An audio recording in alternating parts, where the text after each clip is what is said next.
been their 4th pick. It is going to be the Slark. Speaking of a I was carry kind of option. thinking Jug for them, but because I thought they'd go like a more sustained heavy push. But Slark, good hero against Underlord and Visage if it's able to how do I word it? I'd say like weave in and out of the fights because I think they're gonna have damage issues initially. Like they can't just really fight them head on. But that kind of goes along with their strategy so far. Like the Chen Prophet makes it so they don't really have to fight Gambit Esports head on, and Slark's a hero that thrives in games that are chaotic and split up. And so instead, even though they have like this push lineup, I think Slark makes a lot of sense when I'm looking at it just because they can't really fight them directly. So they have to get all creative, and Slark's one of the best heroes to take fights that you want to create chaos. So I'm curious to see if we see the Shadow Blade Slark. I've actually been seeing a lot of high level players go Blink. I myself am a fan of the Blink Dagger on Slark. Just you tend to have mana issues now with the new Dark Pact, like changes a couple patches, like 7.2D or whatever. But with ninjas here, there's still so much in the air for their last pick. Like this Prophet could be a 4, a 3. The Tiny could be a 3. Like so we've seen Prophet mids, so really don't know what they plan to do here. Yeah, I think it's with Gambit, you kind of know what's coming your way. There's this 5-man Death Bull strat. Once they get past the lane stage, 15 minutes in, they're gonna look to have all their aura items, Home of the Dominator, of Lads, Underlord with his pipe or Greaves, and they're just going to look to push down towers. Whereas NIP, there's a lot more kind of, just as BSJ put it, chaos going on around the map. They've got this split push from a Nature's Prophet. They're going to have this Slark who's just weaving in and out of fights. It's going to be a much more difficult kind of play style to deal with. Do you ban Shadow Fiend here? Yeah, that's what I was thinking. I was thinking, like, geez, I think you do. If they've done their research. I mean, you would hope so. Like, just happened yesterday, and I would hope that they would have done that, and at least they're aware what's going on right here. Do they respect it is the real question. I assume they know about it. It's just a matter of if they think it's worth it. It's their comfort strategy. So, I mean, I suppose you can argue, okay, let's give it up to them once and see it for ourselves. Like, you could do that idea. And that way, if you do happen to beat them with it, then it really, the mental state of Gambit's like, well, crap, we just threw our best thing at them game 1, and they were still able to deal with it and overcome it. So, you could go from that perspective as well. But it's a best of 3. I mean, it can happen quickly. So, you don't want to do too much of that. But they don't ban it. They ban the Timbersaw, NIP. What do they pick here? It goes back to there's a lot of left open questions. What they can do. Okay. We're going to go Rubik. Imagine we'll see. Rubik. Nature's Prophet or Tiny's probably going mid in that case, I guess. Yeah. You think, okay. I thought it could be a mid Rubik, but I guess, I don't know. I guess mid Tiny probably, now that I think about it. You're probably right. Yeah, I think it was a different team. I just don't see mid Rubik being a Fata thing. I think that's what I'm basing that more off. Fatamar, the old school mid player. Get this Rubik out of my hero pool. Doesn't belong. Does Gambit go Shadow Fiend? That's the ultimate question right now. 10 seconds left. Choose quickly. Surely. Smart Money says it's SF, but what else could it be? OD. Very good against Slark. Very good against Tiny. A little bit better against Summons lineups nowadays because it has the splash from the Arcane Orb, but I don't know. I feel like OD is enabled by his teammates because he has like a lot of frontliners and a lot of heroes that kind of go in. But OD is also susceptible to getting like ran at super hard really early with just a bunch of heroes kind of swarming whatever lanes. Like he wants a more stable game for the first 10, 15 minutes where kind of lanes are just chill. Nobody's doing anything fancy. But I don't think that's what they're going to get out of NIP. But it is a Fata Rubik, by the way. So that is a mid Rubik. They probably chose to do it core because of the OD, I think. Like, I'm pretty sure they had the intention of picking whatever hero mid was better for the matchup. And I would say, like, maybe Tiny does okay mid, but I would much rather have a mid Rubik in the game, like a farmed Rubik, than a farmed Tiny against OD. Yeah, you notice how long it took them to ultimately settle for that. So I got to believe that you're right, BSJ. They were thinking about it quite a bit and ultimately decided on the Rubik mid instead. With the support Tiny coming out. So, gods, we got the idea of the drafts now. They don't go the Shadow Fiend. They change it up a little bit, go the OD instead. We talked about how the impact of Underlord could be big this game. You see hope for Gambit, or do you think NIP has game number 1 here? I think this game comes down a lot to the lane stage. I feel like there's kind of clear lanes that both teams want. Like NIP picked this Slark, and they're probably hoping that they can get that matchup against Underlord, not against what is a potentially Visage tri-lane. Whereas for Gambit, they really want the Underlord versus this like Nature's Prophet lane. So who's going to have like the more favorable lane stage is probably going to depend, kind of affect the outcome mostly. But I think I almost prefer Gambit's draft slightly, just from what we've seen with them with these Visage strats.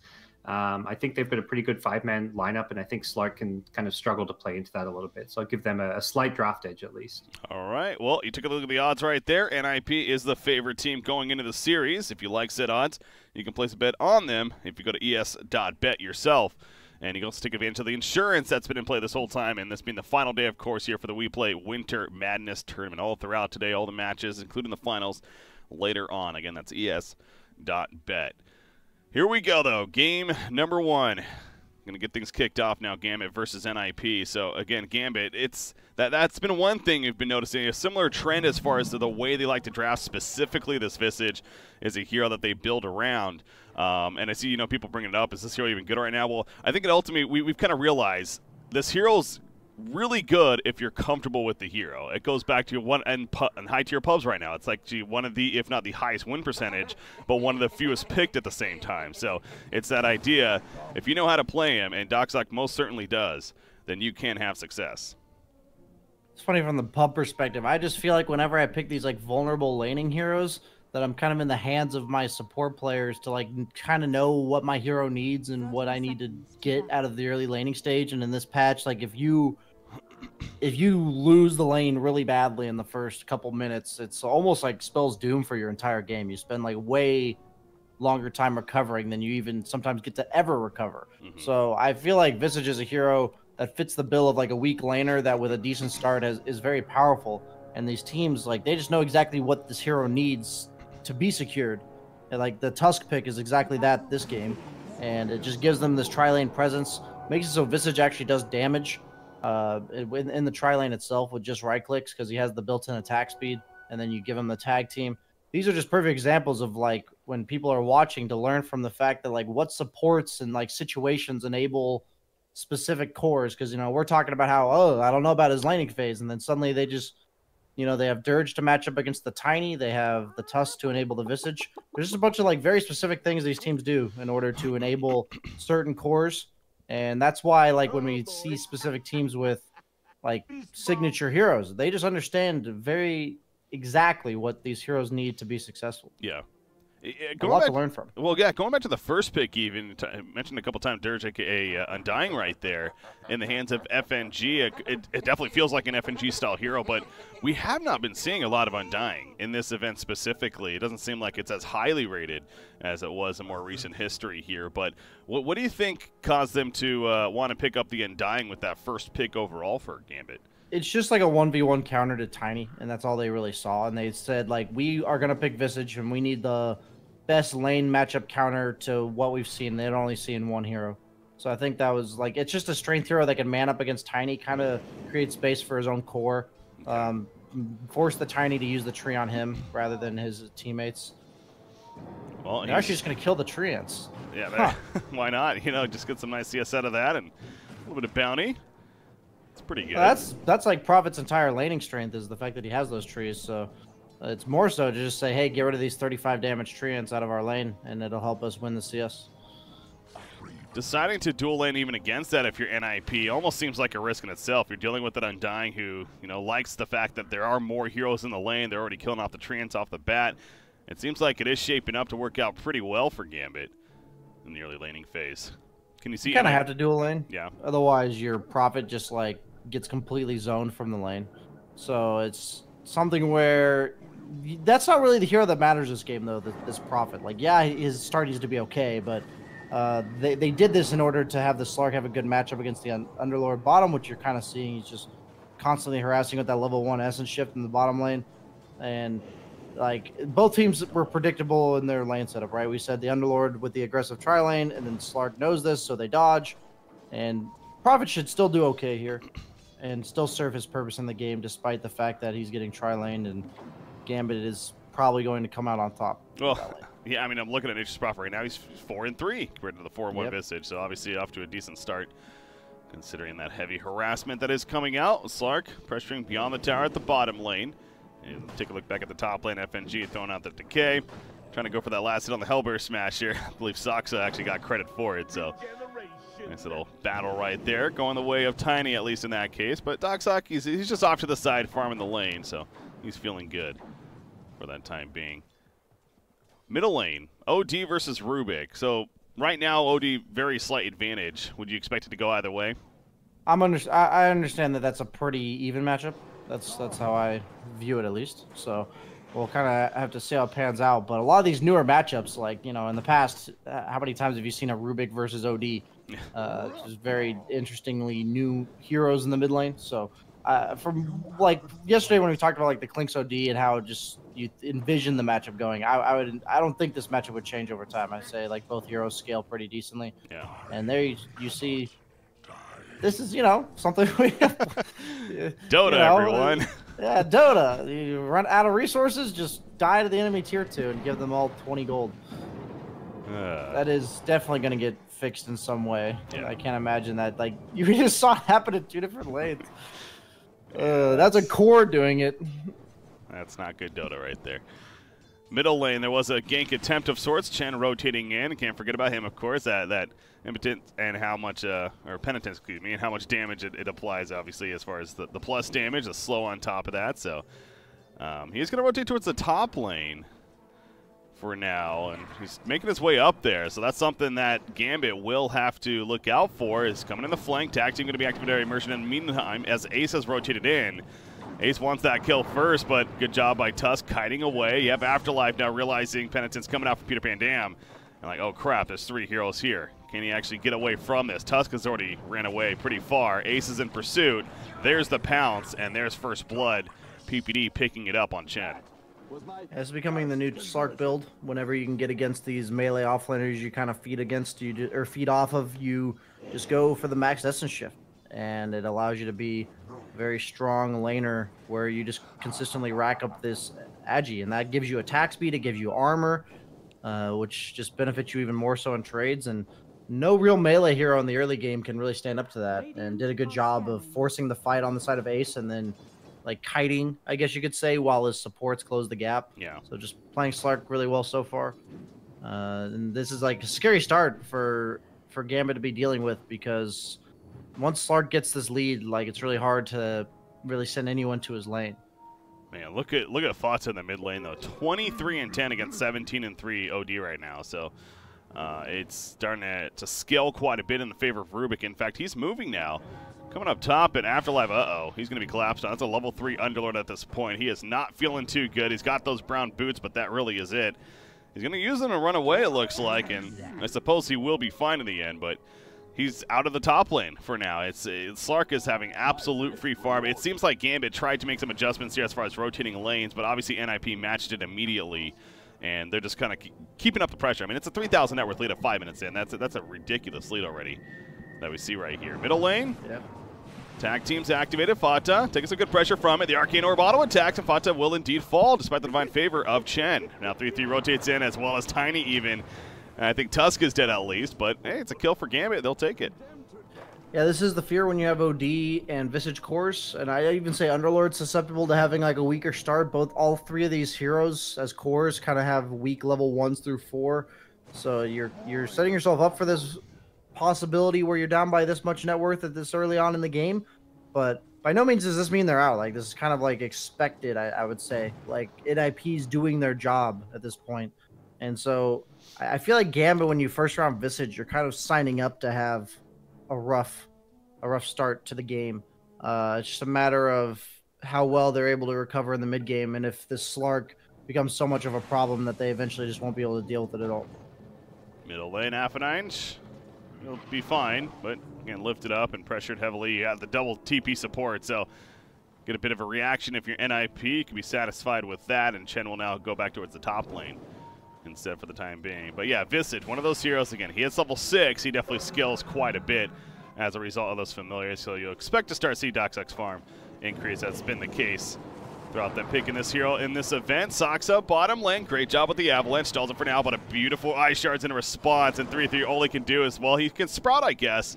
It will save him for the time being, but there is just too much chase, and ultimately he goes down. So good attempt from 3-3, not enough. I've seen PPD also taking pressure at the top lane.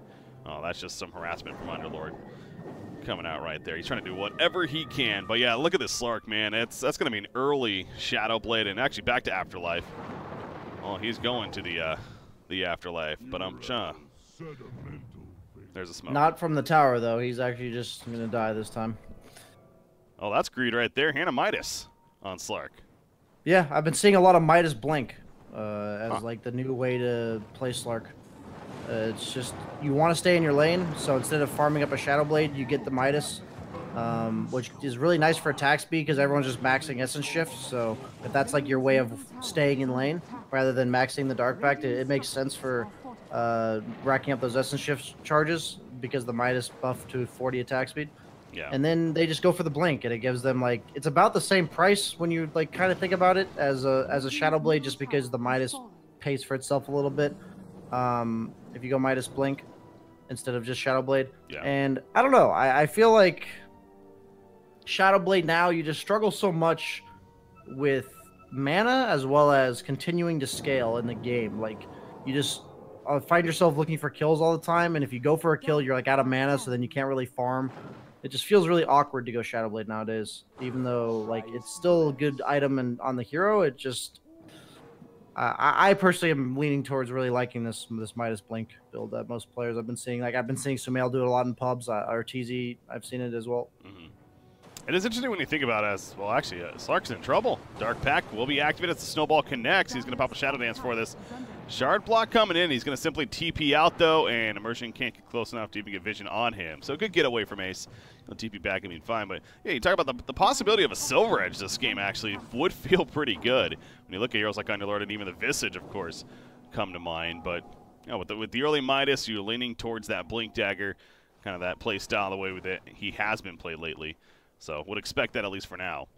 Yeah, we'll see. Obviously, Silver is very good here, so maybe he'll still go Midas Shadow Blade. I don't think I've really seen that, but it's obviously a very good item in this game. So it makes sense if he's willing to make that adjustment because of the heroes. Visage, obviously, you lose your Grave Chill or your Gravekeeper's Cloak entirely. Like, even if you have 4 stacks, most heroes that have stack abilities, like, they just don't gain any new stacks. But Visage loses his entirely, so his entire survivability goes away, and Underlord's Aura gets deactivated as well by the break effect. Top lane, I see Underlord. He's in trouble. Doesn't have Dark Rift, actually. He's level 6, but choosing not to level up just yet. Either way, he's going to walk away. It looks like they're actually competing for the jungle camp at that point. So he'll come down here and maybe pop a shrine if it is available. It is not, so never mind. He's just going to try to jungle. Continue that road to recovery for Underlord. And that's kind of the theme right now for all 3 cores of Gambit, which is never good news, as none of them are even above 3,000 net worth, remotely close to the side of NIP. It's overall 4,000 net worth lead, in fact, for them. So, again, how does Gambit continue to adjust here? That whole Death Ball idea, you have Visage level 6 kind of grouping up and pushing, sure, but it's not even, they're not even necessarily that threatening when it comes to team fight either against NIP. Yeah, this is just a game where inevitably your timing's going to be a bit slower than you want it to be. And the best way to play it, in my opinion, is to simply wait as little time as possible in order to hit your timing. So they have to identify when's the moment they can do as much with their lineup as they can, because they're at the point where they're hitting the critical threshold of, are we going to be so far behind that we don't ever hit that point?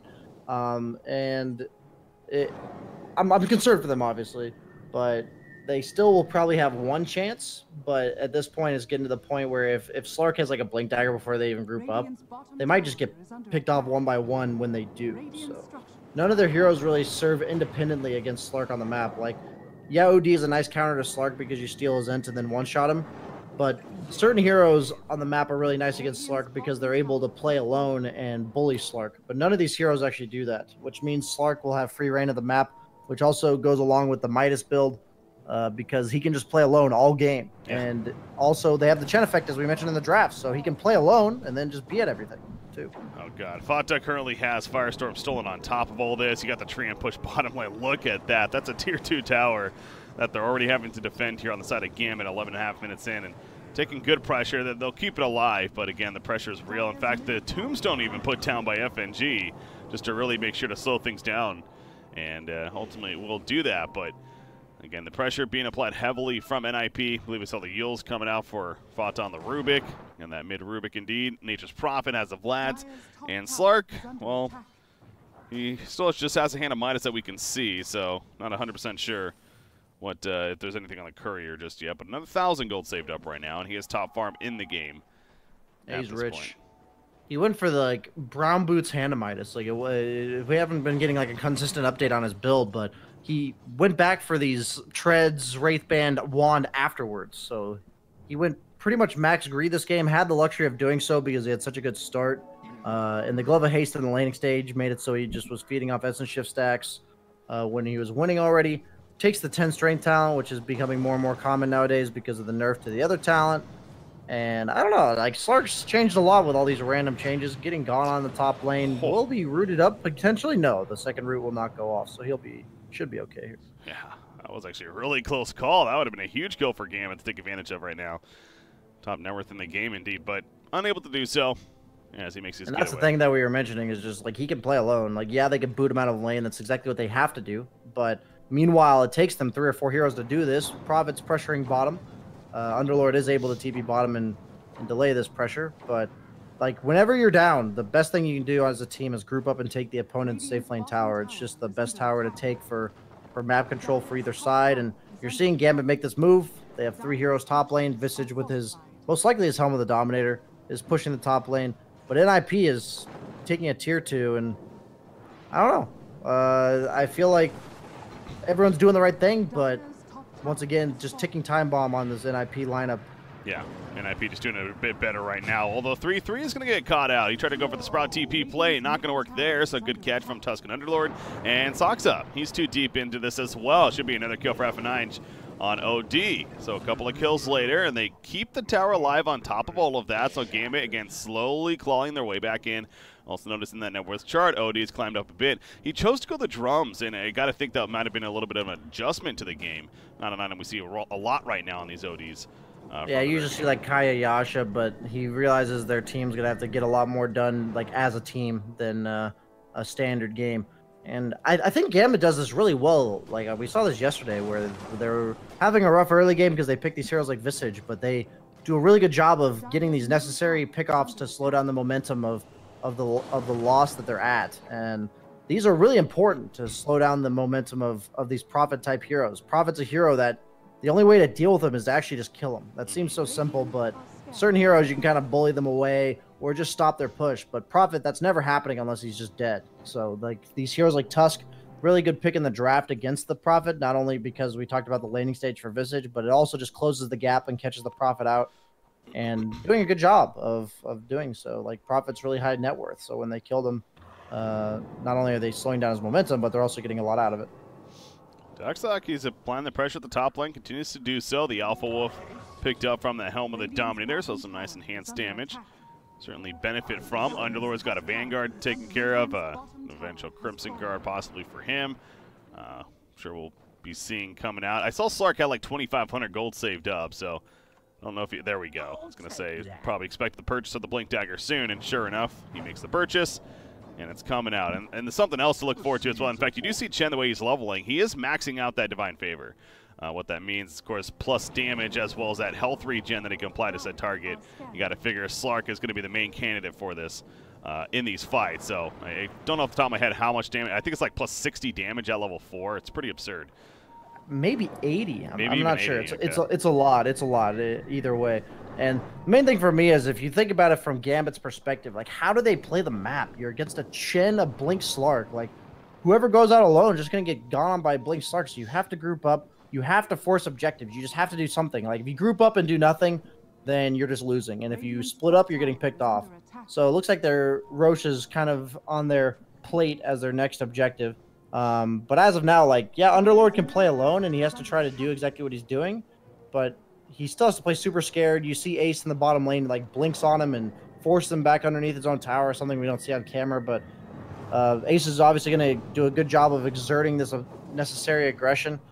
It just puts Gambit in this weird spot because they can be anywhere at any time, as God's already mentioned in the draft numerous times. And it's really important that they decide to take Roche. Like, they just have to force objectives. Yeah. They have to.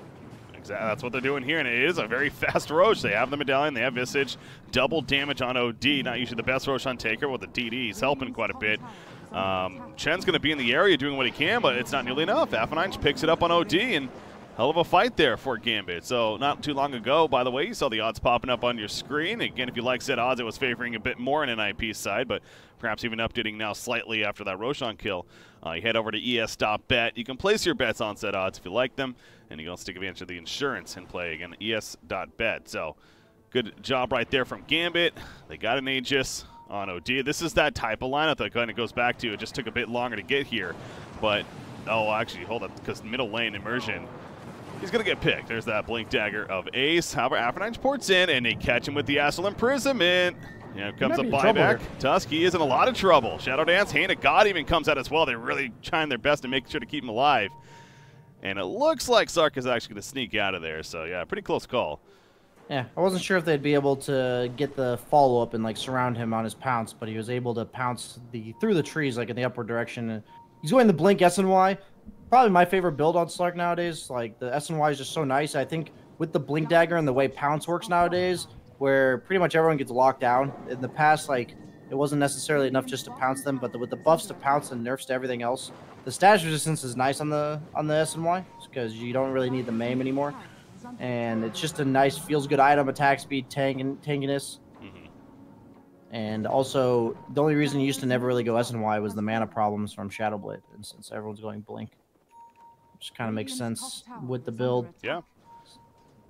Noticing a couple of more important items coming out for Gambit. They had a Crimson Guard just finished on Underlord. I saw the Vlad's picked up on Visage, and he's working towards that Assault Cuirass. So they're understandably building all of these items to kind of just play around one another. And speaking of that, 3 heroes are ganking together with the smoke. They try to find Ace once again, but obviously he is a very, very difficult kill in the first place. So yet again, he makes his way out. Yeah, when they picked Slark, they didn't really have any direct counters to Slark, and their way of addressing the Slark was by picking OD. And OD is really nice against Slark, as I've already mentioned, but you don't catch Slark at this point in the game. So Slark's just basically unkillable. He can reactionarily survive almost anything in this game, and that's the dream game for Slark. That's exactly what he wants. He's a hero that knows when you see him and can remove any stuns for the most part. In this game, the only thing he cannot remove is the Astral Imprisonment from OD, which even then he can Dark Pact afterwards and pounce away, as you saw in the mid lane. Yeah. Just going to be very difficult to deal with him up until maybe some Sheep Sticks later on from the OD or the Visage. I would imagine one of those two will end up building it. And Visage moving around in the middle of the map with Tusk. Been noticing that's a trend. And Visage is kind of just, they're moving around together looking for any kind of kill that they can make happen. But in NIP, whether it's Vision or whatever else, they're doing a great job of avoiding said ganks. And this is most certainly one of our more slower-paced games we've had in terms of hero kills throughout this event. It's been a very, very high-octane event. And Peter Pan, as I say that, it's going to get picked off. The Tombstone put down on the uphill there. And OD just simply runs him down. Over here, you have Immersion, trying to deal with Slark, but Slark seems like he's just going to TP back safely to his Tier 2 tower, and that'll be the end of that pursuit. But they do stop them from aggressively pushing the top lane, at least. I suppose the tower was still killed, but they kind of keep things in check at this point. Gambit's rotations on the map are actually really fast. It's pretty impressive if you ask my perspective. Like, they take down that, like, they shut down the top push, even though it gets the tower. Like, that's kind of inevitable as a Prophet lineup.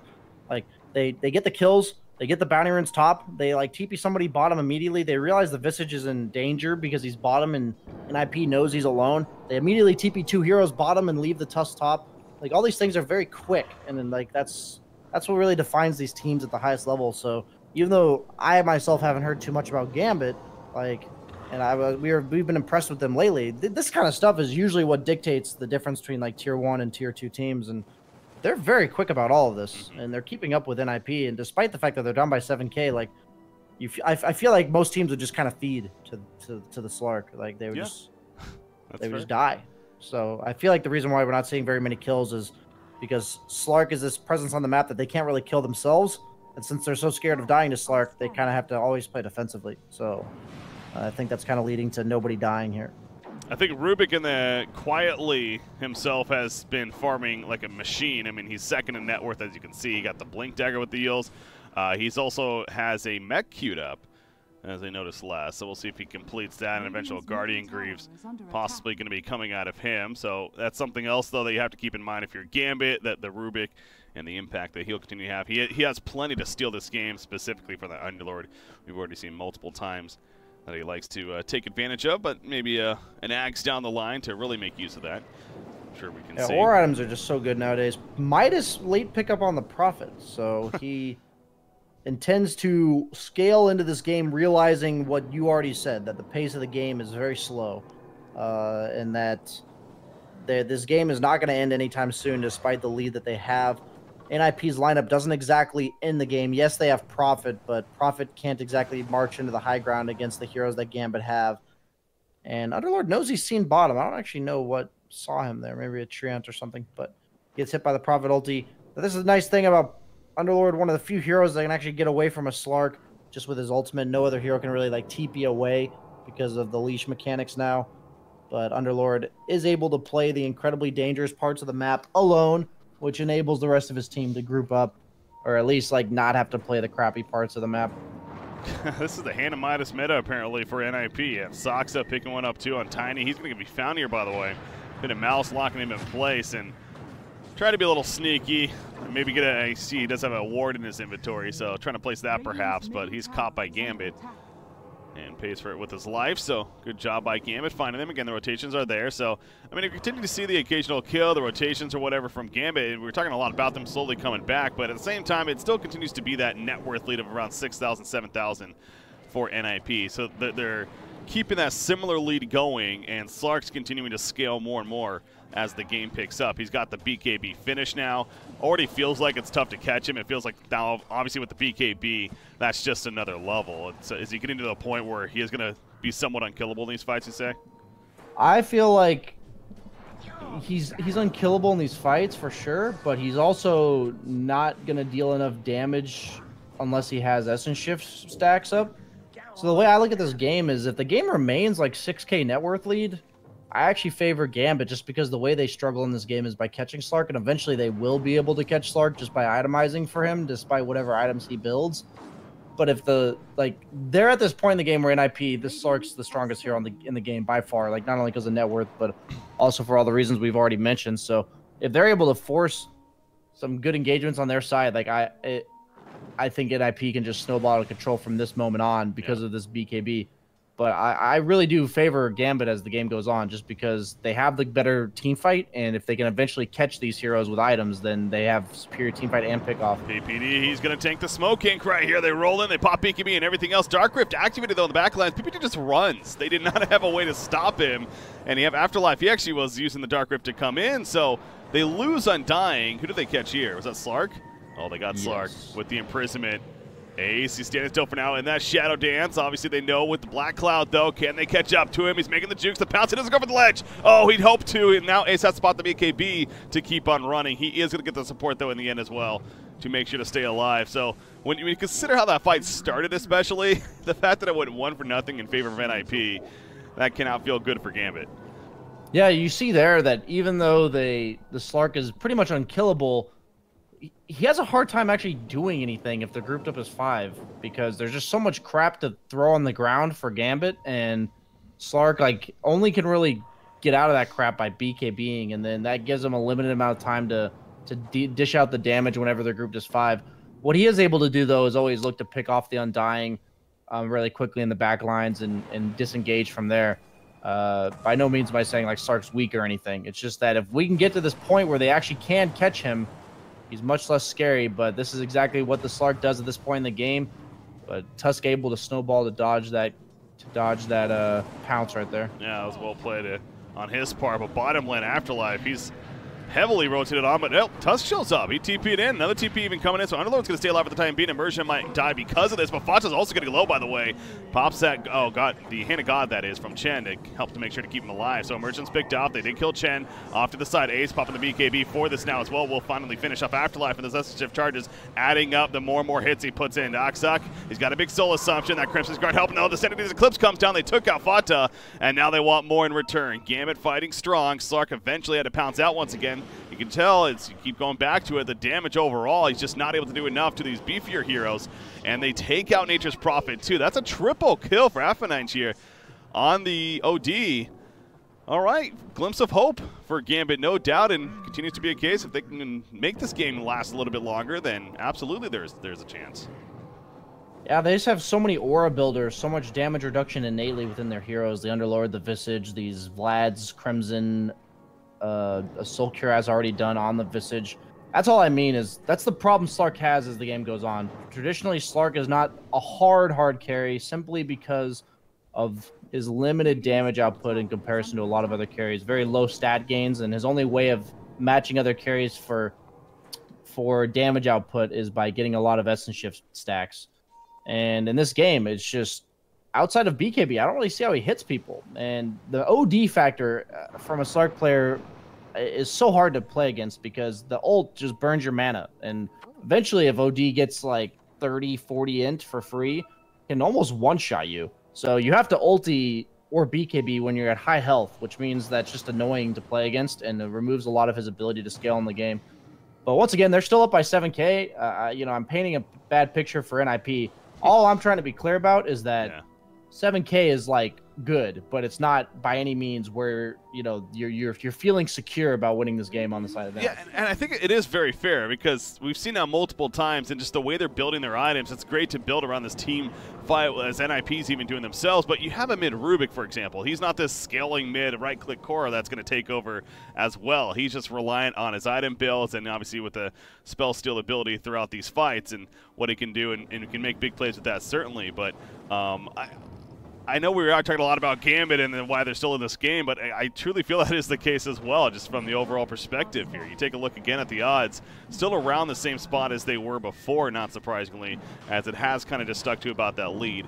I feel like Gambit's 50-50 in this game, to be honest with you, but we'll see. Ace, he's going in for the Roshan steal. It's snatched up by Affinine. She actually got the kill on Ace right there, but the Aegis is picked up by OD. Many BKBs have been activated in the midst of that fight right there. They are going to start wearing off, though. Ace popping the Shadow Dance, going aggressive, but again, the damage really not adding up. Hidden Mouse going to lock him in place. He pounces to the south. Nobody dying yet in this fight. It looks like Fata's in no man's land, though. He get completely collapsed on, and he is out for 70 seconds. The first kill going the way of Gambit, and they still have the Aegis, remember, on OD, and they're just going to push down middle lane with this. They say, you know what, you don't have enough damage to deal with us.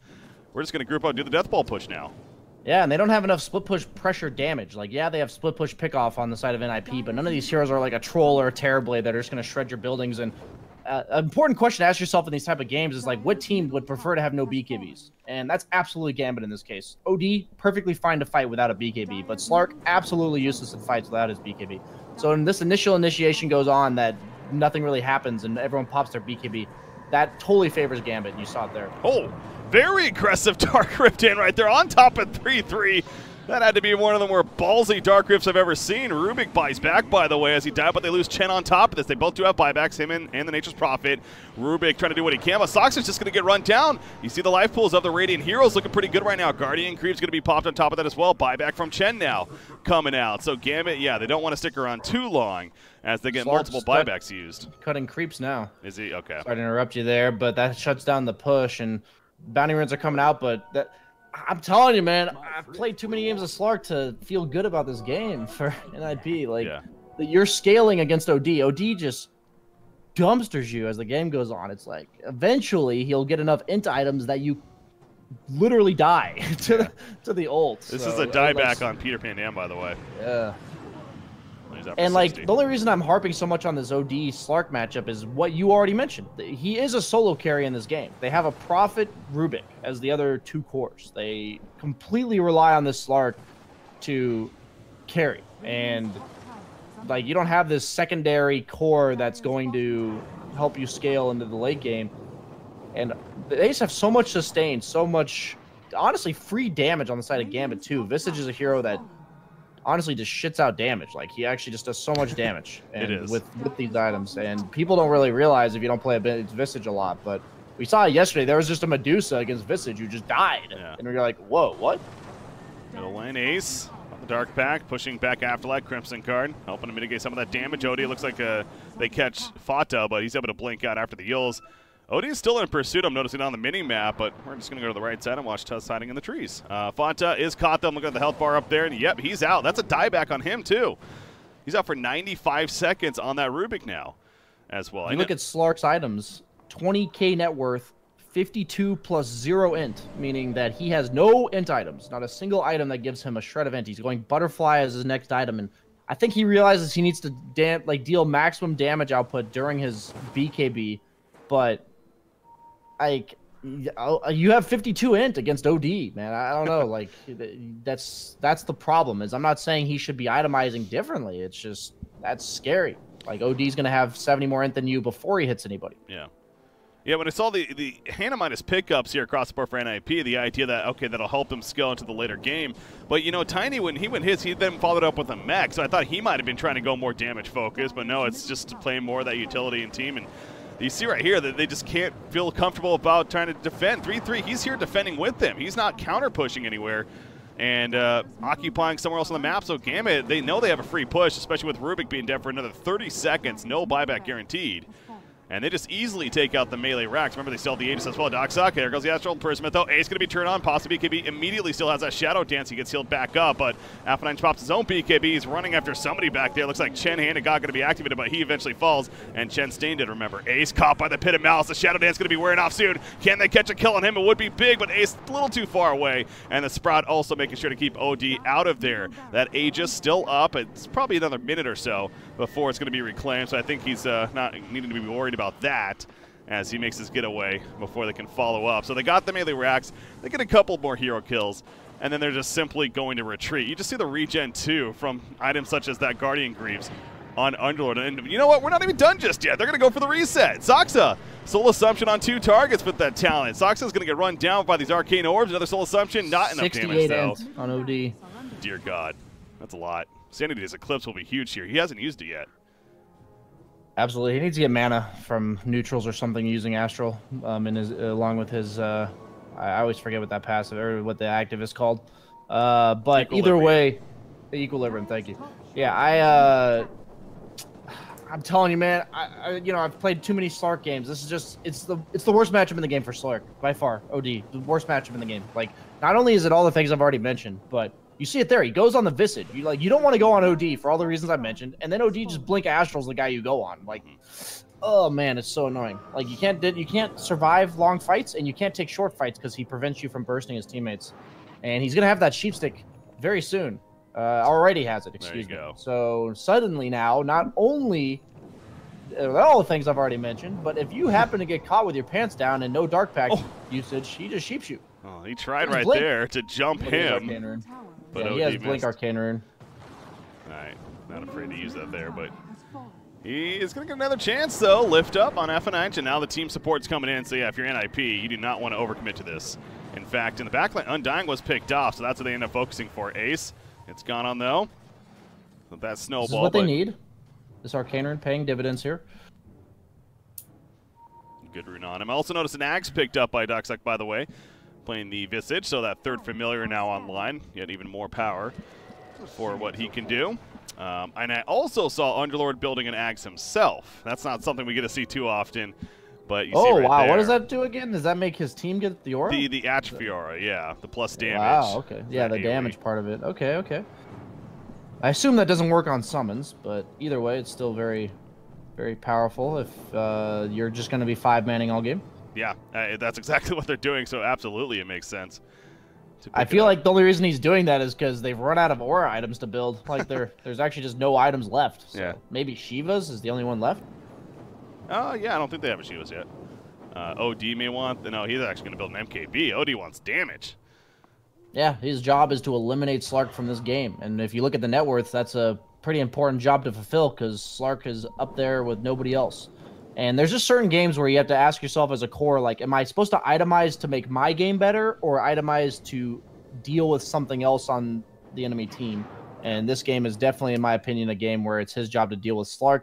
And I'd say you very rarely build MKB on OD, but I'd also say you very rarely like need one against Slark specifically because you just don't care. But in this game, he is the only problem that NIP has for Gambit to deal with. So he's perfectly fine investing an item slot into addressing the Slark. I'm also noticing Slark only has 5+ agility right now. 36.5 minutes into the game. You would expect it to be a bit more than that, but that kind of just goes back again to the very slow pace of the game. They're not really able to get these hero kills. He's trying for another one right here, but especially now at this point where all these items are added up on set heroes and they're sticking together so much, he's having trouble getting any kind of plus agility to take advantage of that new infinite scaling. Yep, they know long fights favor them on the side of Gambit, so they're all just building to survive. Underlord's the one who's supposed to split push alone all the time, so he built a force staff to get out of the pounce. They're just doing everything right on Gambit. I'm thoroughly impressed. Like, yeah, they're down by 5K.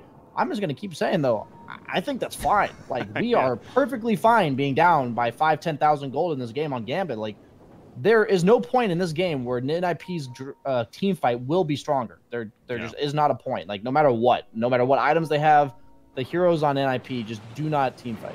Shen, terrible. Tiny, not good. Like, Prophet does not team fight. Slark, like, kind of dependent on his own team in order to team fight, like his team fight presence, and that, like, I don't know. Gambit just has no fear of grouping up as 5, and eventually this happens. That's a dieback, or no buyback on Rubik, I should say. Okay, he just got enough 4-1, it looks like. But Underlord, he's coming in. Yeah, on top of the familiars, are going to catch Ace because of this. He dark packs away immediately, but no, he's going to be banished as a result as well. Astral imprisonment. Doxac throwing down the familiars. This is death on Ace. He's going to pop a Shadow Dance. BKB doing everything he can. Pounce on the Blink Dagger even. Keeps him alive. So Ace continues to be very difficult to die on himself, but another great catch for Gambit. Exactly. Having to use everything. That's the problem, right? And Underlord just buys Boots of Travel, I believe. And now he's back at base, defending, while the rest of his team looks to push other lanes and waiting for Roche. Not quite up yet. I'm not going to say it anymore. I'm just going to leave it at what I've already said. I feel like it still reigns true. Yeah, it feels bad, man. It feels bad, man, on the Slark's perspective. Did OD end up finishing? I saw his inventory there for a sec. Okay, no, he is going to go back to the Shivas instead. We mentioned that being a possibility. I think it also counters Slark because you're removing his attack speed. So it's just like, at this point, you're getting on the verge of one-shotting Slark just by hitting his teammates and then ulting. So I think like MKB was queued up because he's like, yeah, I'll just hit the Slark. But now he's realizing I don't even have to hit the Slark. I'll just hit everyone else and then kill Slark with my ult. Double damage. 3-3 will go ahead and protect it. Slark's going to come over and grab it. Of course, that Iascata you see on him. Now he's building into an Abyssal Blade. I feel like he should have bought a bottle there. I actually think that was their game-winning play, potentially, was to just buy a bottle and bottle that double damage room, because I don't think they're going to win straight up here. But they are going to smoke up and try to force a DD fight, which I think is necessary. Yeah, especially with Roshan being happening. So Ace jumps in, he finds FNG off the bat. Maybe not the most prime target. In fact, won't even be able to kill him. A couple of split fights happening. Alpha 9 2 to D fight. He found 3-3. Walrus Punch coming out. Many BKBs activated once again, though. Ace, his own, going to be used right there as he caught in the Pit of Malice, but they've already picked off Chen, so no more Divine Favors coming out from him. Ace sitting on top of Merchant. Great force staff away, though he just cannot finish anyone. Shadow Dance going to be committed for this as well. Tusk was eventually killed off, but again, Ace has to simply run away. Fata's caught off to the side. The Arcane Orbs will finish the job from half-life to nothing and 3 auto attacks right there. Visage is finally picked off as all the sanity to the Eclipse comes down and Ace is out for 100 with no buyback. Soxa's going to end up dying here as well, most likely. The Urn, yep, they're going to finish the job. It seems like Avalanche, okay, well, he's doing a hell of a job surviving. Firestorm will take him out, though. Buyback now is ready on Slark, so he just had enough coming up. But you just see that hammer being thrown down, and goodbye, Slark.